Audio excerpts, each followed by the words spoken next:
Hey everybody, welcome to the Therapeutic Drumming Network YouTube channel. I'm Kalani, and I'm really pleased to be interviewing a good friend of mine who is a drummer, percussionist, facilitator. He just does a lot of things really well. He's an awesome guy, really great resource for you guys, and I hope you're gonna get a lot out of this interview. I know you guys are. So without further ado, welcome John Scalici. How you doing? It's great to see you, man. It's been a long time. It has been a while. It's been at least 5 minutes. Now, since before we did our check. That's right, before we did our video audio check. But they're not supposed to know that. That's right. That's right. Yeah, but it has been a long time. It's been a couple of years. Yeah, at least. And of course, before we get down to any drumming business, do you have any baby picture? Well, he's not a baby anymore, but you have any little kid pictures? Not that I would feel comfortable putting up right now, and because I think I might screw something up. So you can email it to me and I'll throw up a picture. Sure will. Yeah, Jack is 5 years old now, which is just amazing. It's such a joy to see him grow up and watch his little creative process and all that. He's really into building booby traps. Of all types. You better watch out. Regular household items, like blocks and chairs and spoons and stuff like that. It sounds kind of hazardous. Kind of like Wile E. Coyote around my house. Seriously.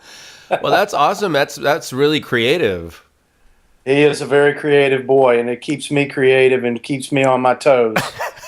More than you know. Trap. I love More that. than you know. That's awesome. He's already mischievous. Maybe he'll be an engineer. Yeah. Sometimes I just need some self-prescribed therapeutic drumming. All right. Great segue. Let's talk about that.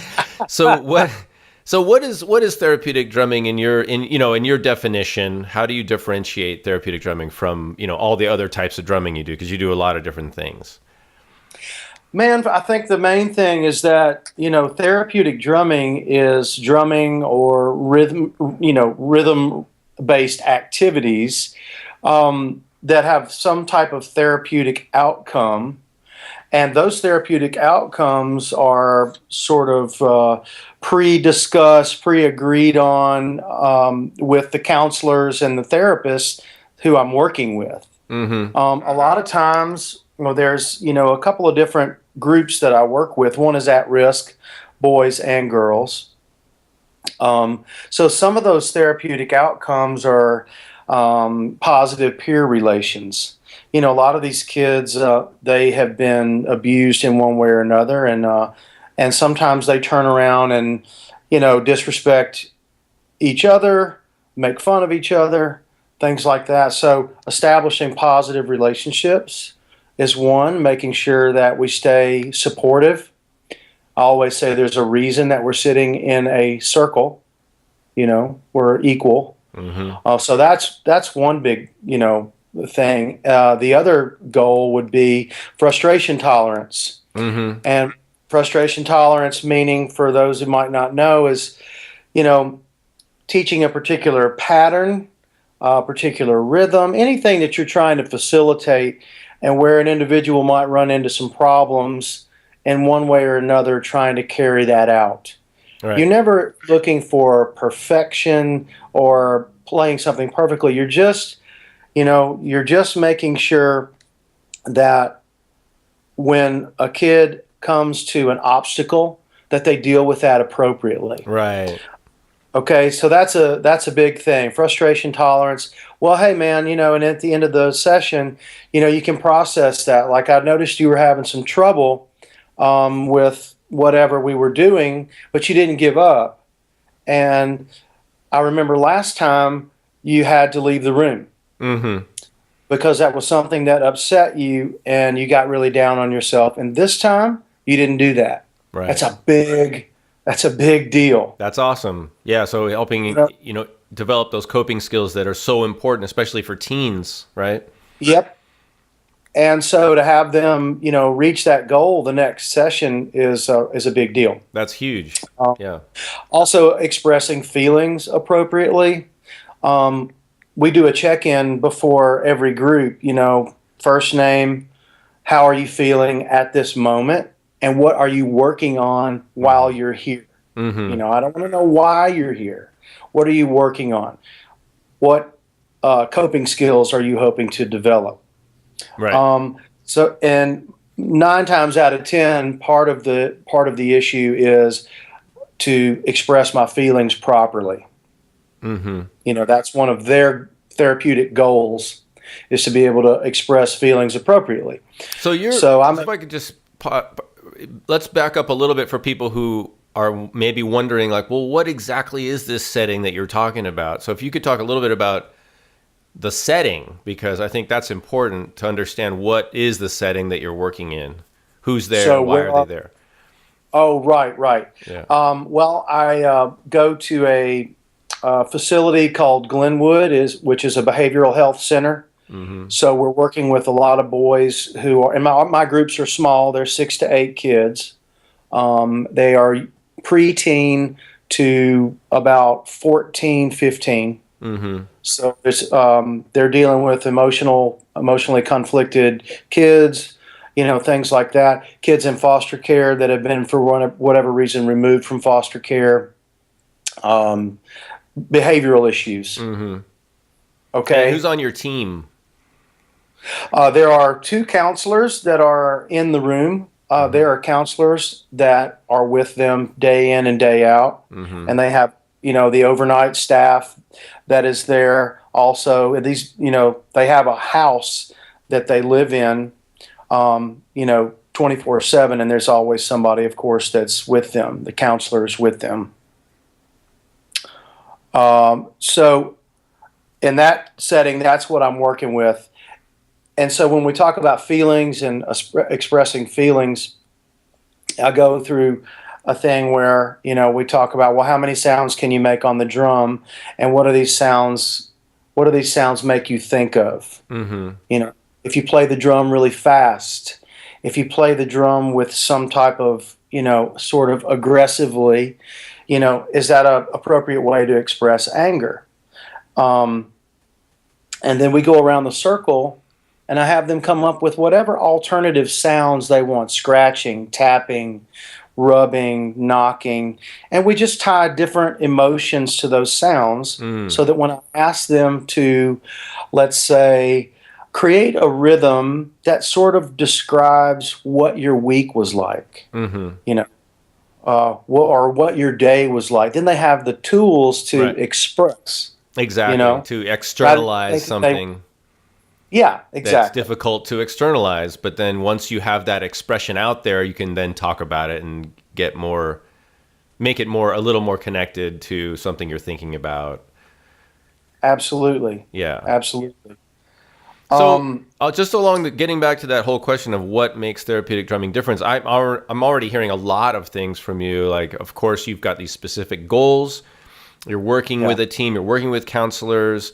The counselors, of course, and the clients have already got goals that you're just supporting, basically. That's exactly right. You're using the music to target those, and using metaphor. You're using externalizing. You're using what we call referential music making, which is, making music that refers to something else outside of the music. So that, like, feelings so that you can then talk about it. And so a lot of those things we don't do in a recreational thing like a drum circle or a music education setting. That's not really the goal. It might be a byproduct, but in therapeutic drumming, it's the main focus. Would that be a good way to think about it? Absolutely. And the other thing is just to have them participate appropriately and attend to the task at hand. A lot of times the kids that I work with are very, very distracted. They don't have any type of structure. They've never had any type of discipline. So they may talk. They may, just talk to each other while you're trying to deliver information. They may ask me questions about my bracelet over and over and over. Right. And so it's always a redirecting. Right. Yes, I'll be happy to tell you about that after we finish this activity, or even longer if you can wait until after this session is done, I'll answer a question. Mm-hmm. So it gives them something to look for, but it redirects them in the moment, to focus with the task. Otherwise, you're going to spend the whole 45 minutes answering one kid's question, because I'm sure you've been there. Oh yeah.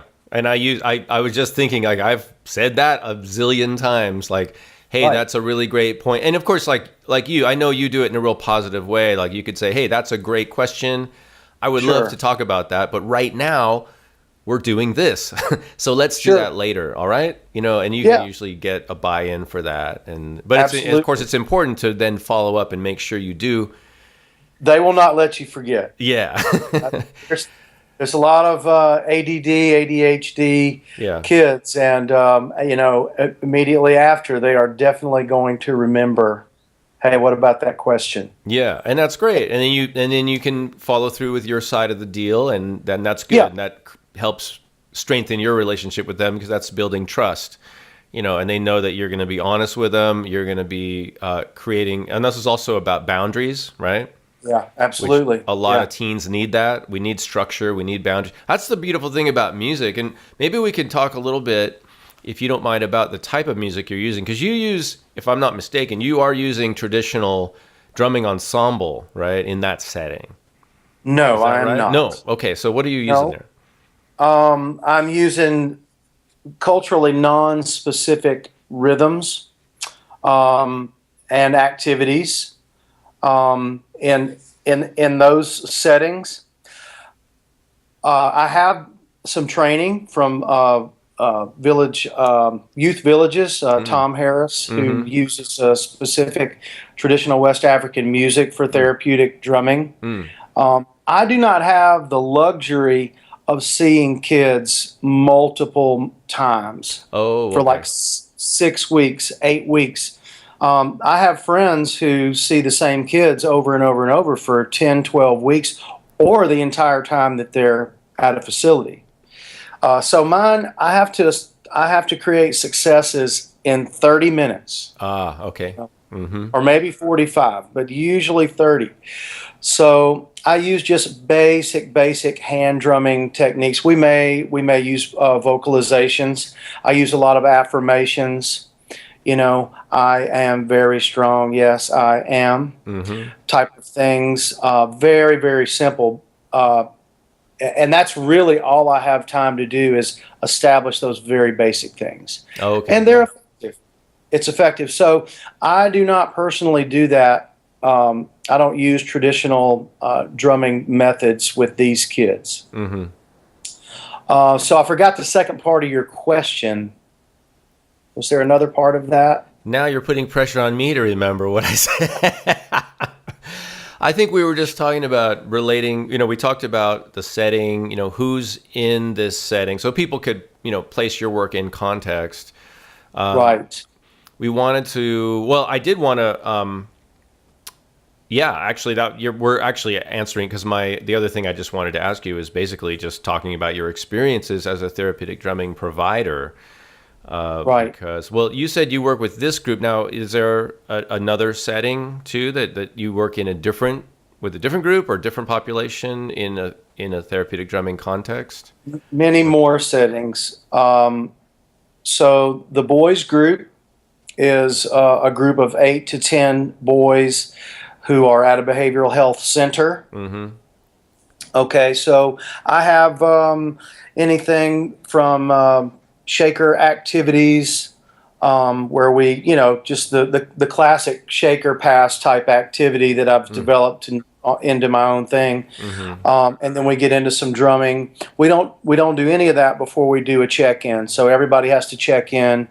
What's your name? How are you feeling? What is your goal? Because I want to make sure that I'm staying in alignment with whatever goals they are, and it also gives me information and some insight into how everybody's doing. Sure. You know what I mean? The same people are doing differently on different days, right? That's right. So it just gives me the insight to listen to this kid talk, so I can kind of find out where they are. Yeah. Are they able to even express what I'm asking them to tell me?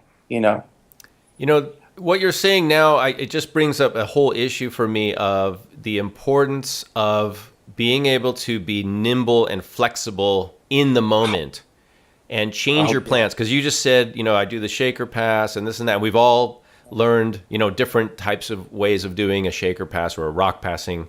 I mean, originally it started as a rock passing game, and now we call it shaker passing. But talk a little bit about the importance of maybe balancing, having a plan, having your structure. And there's lots of kind of structured drumming trainings that people can take, for example, right? And so, but sometimes, we need to change stuff. And so how do you balance those things? Being able to be, improvise in the moment, but also having a structure.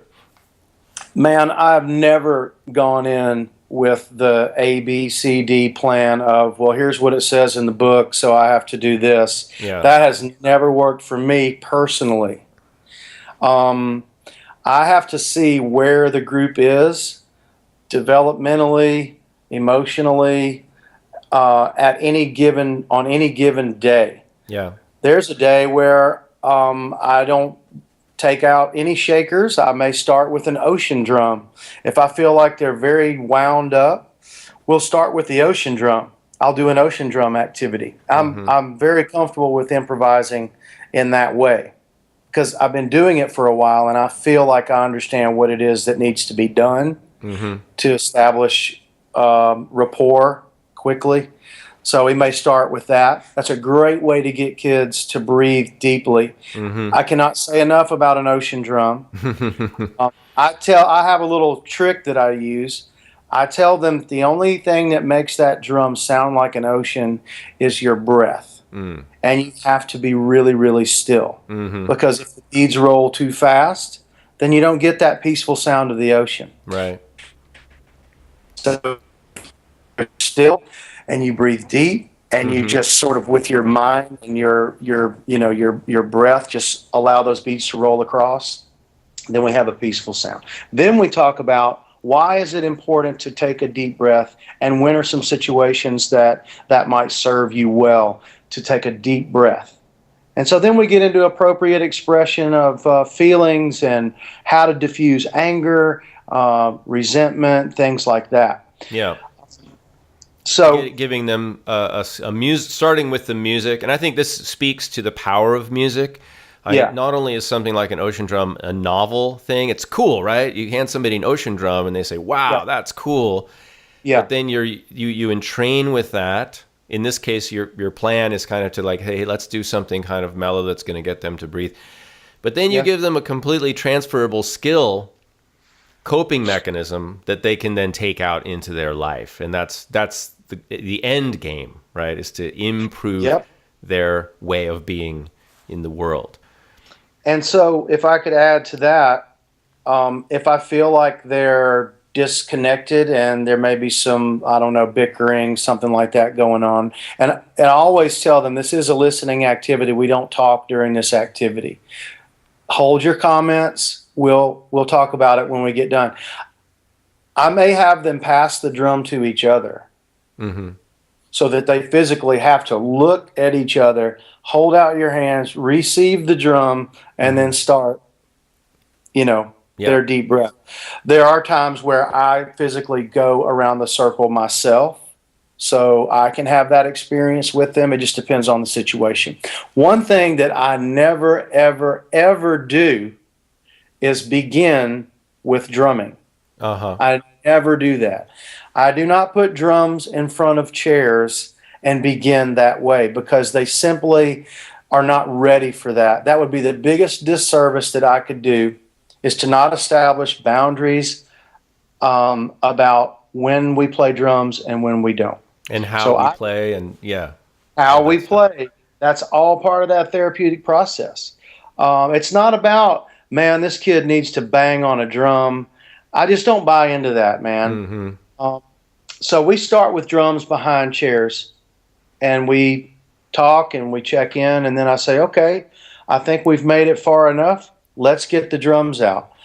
I lay down some groundwork and some ground rules that I let them come up with What are the basic rules that anyone would need to follow when you're doing an activity together, especially something that has the potential to be loud. And then we say, wait till everyone has a drum, and then we'll begin. Yeah, that's wonderful. I think it teaches respect. It teaches impulse control. It teaches structure. Totally. And then you're getting buy-in from them because you're asking them, okay, what do we Yeah. need to do to make this successful, right? You know what a lot of kids lack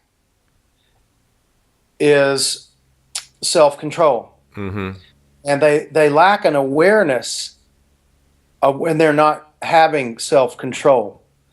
And I teach awareness through when we get drums, there's always somebody who is not even aware that they're playing or tapping. Right. So Exactly. I never, I don't scold or anything like that. I Right. said, let me teach you something important right now. Were you aware that are you aware of where your hands are right now? Everybody look down. What are your hands doing? I said, you can't make a positive change in your life if you're not aware of what you need to change. Things like that. It's such a That's teachable moment. Yeah, that's so You know, awesome, John. I'm not mad at this guy, at this kid for doing that. I just Right. want to teach him that you got to be aware of when that's happening. Right. If you're aware of when you may be disrupting the group and what your hands are doing, then you can be aware and open to change. To change something else about yourself. Right. Something else that you're doing that might be, stepping on somebody else's toes. And all of Well, this, of yeah. course, is unintentional. Yeah, there's no blame involved. It's just No, no, making an no. observation.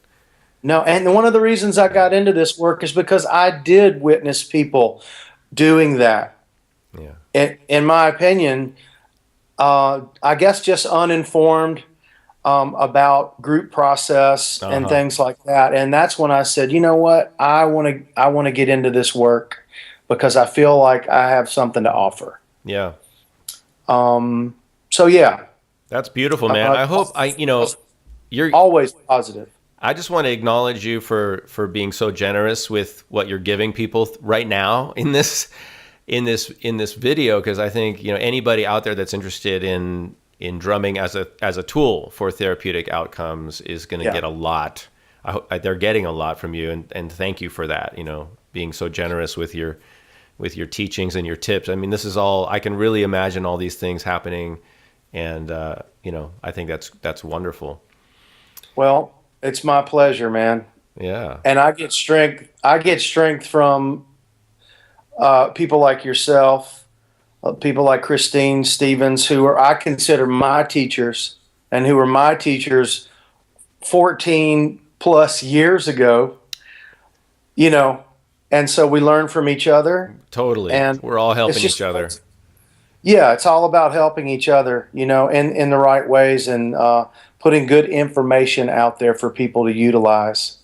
Absolutely, and I think also we have to realize that none of us have the whole puzzle, right? I mean, you've got a portion of the jigsaw, I've got a portion of it, Christine has a portion of it, Alessandra, Miranda, all these people Yeah. who are doing this work. We all have our views, we all have our perspective, and we all have different skill sets and backgrounds and interests and experiences and training and all that stuff. So it's Right. good to have these conversations. It's very eye-opening. I really appreciate it. It's my pleasure. Anything else as we probably move towards wrapping up? I know we could keep talking for hours, and maybe we'll do another follow-up interview pretty soon. I'd like to do that. Yeah. Yeah. But, just anything else you want to add for anybody in terms of tips or advice or resources? that Well, you I would- was just going to say, as far as skills, one thing that works with one group is not going to work with another group. I don't just work with at-risk boys. At the same facility, I deal with kids with autism who are nonverbal. Mm-hmm. The greatest disservice I could do to them is put a drum in front of each person and try to create some value in that way, and that doesn't work for me. This in that particular situation, I start with the same thing like the ocean drum, because those kids do like that structure. They don't like change, and they've Right. seen me come in year after year.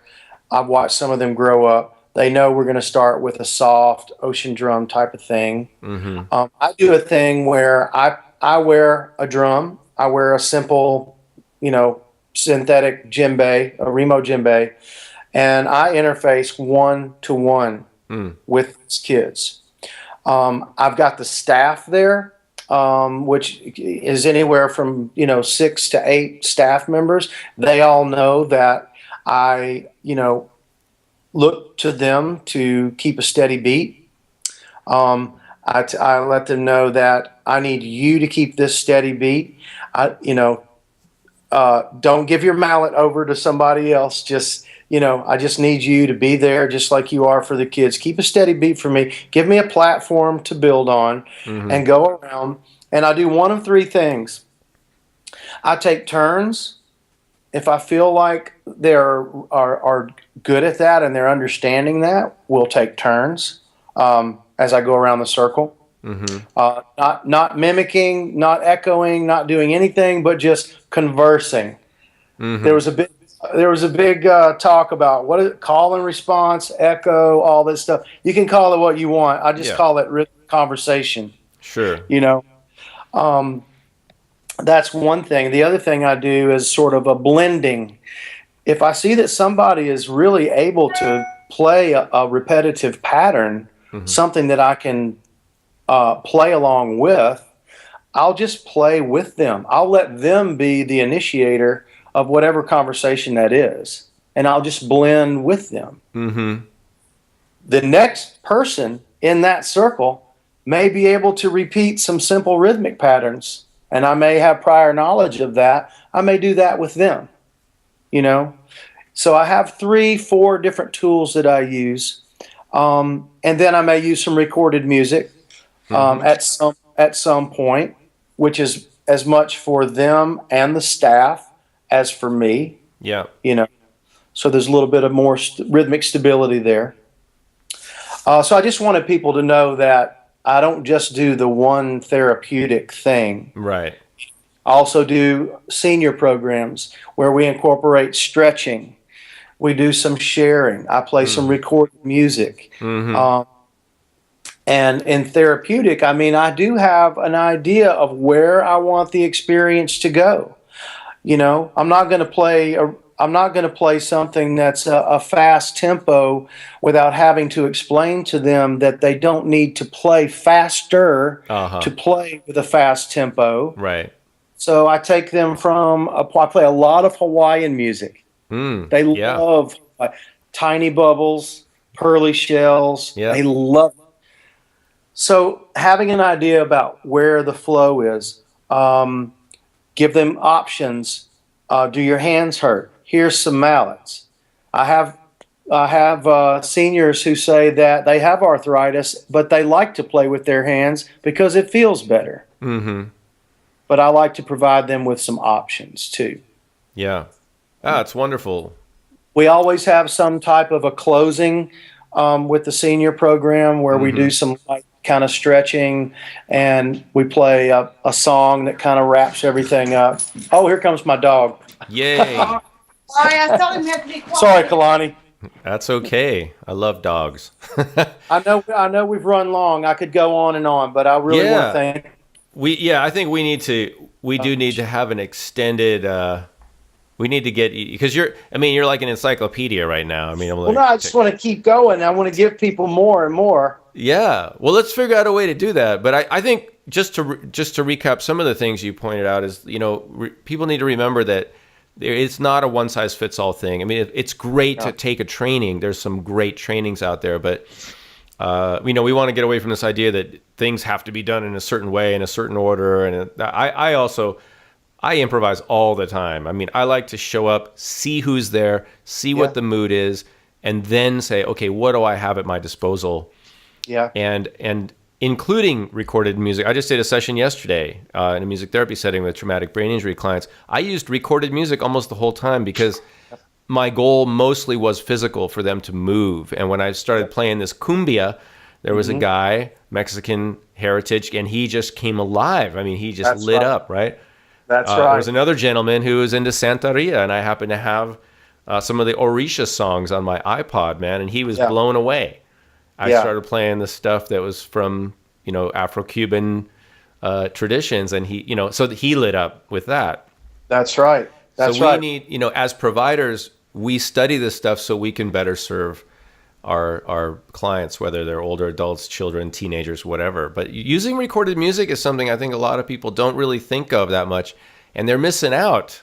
It's okay. It is okay, yeah, to use it exclusively or, as a transitional thing. Absolutely. In or out of drumming. So why wouldn't you want to give yourself that tool? Yeah, and it frees you up, to go be with them or facilitate movement or whatever, or just kind of take a back seat, move out of the way a little bit. Absolutely. Yeah. And give yourself a little bit of support. And I have some great ideas about equipment. Oh, good. Yeah, we can talk about that later too. Well, let's do it. Let's do a follow-up pretty soon. But for now, I want to just ask you, to let people know how they can reach you. I know you've got a book, you've got a recording, really cool CD, music, or at least one. You've got a recent book out. You've got other stuff. So how can people connect with you? Well, you can just go to getrhythmprograms.com. Everything that I have, everything that I own is on that website. As far as intellectual property and all that stuff, it's all there. There are articles there that I've written. There's articles and interviews about me on there. Everything that I'm doing is there. So, and if you want to connect, send me an email. If you got a question, give me a call, send me an email. I'll be happy to talk to you. Yeah. All right. Getrhythmprograms.com. Getrhythmprograms.com. Yeah. Hey, there you go. That's awesome. All right, you guys, you heard it. Connect with John. Thank you, John, so much. Thank you, Kalani. My pleasure. Much love to you, Mary Magdalene and Jack. The booby Mary Margaret. Mary Margaret, sorry. What was I? Oh, Mary Magdalene. It's a biblical name. That's Mary a whole different person. Sorry, Mary Margaret. We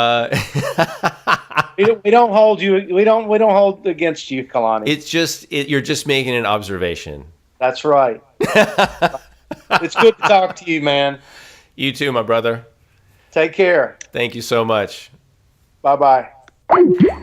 That was a lot of fun. I haven't talked to John in a while, but every time we reconnect, we feel right at home with each other. And I know you guys, you can, if you've never known John before, you can tell he's a great guy and very open. So really do yourself a favor and follow up, stay in touch with him.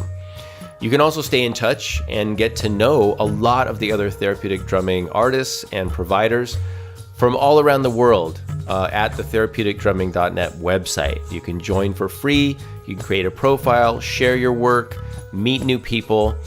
If you'd like to recommend somebody that we don't know about, or just recommend somebody that you know for an interview or an article, maybe it's you, maybe it's somebody else, send us a line and let us know. You can connect with me at office@kalanimusic.com and check out the Therapeutic Drumming course, a certificate course. You can find out more information about that at placinglaugh.com and expertceus.com. All right, you guys, go out in the world, keep up the great work, drum with people, and do good in the world. Thanks for watching.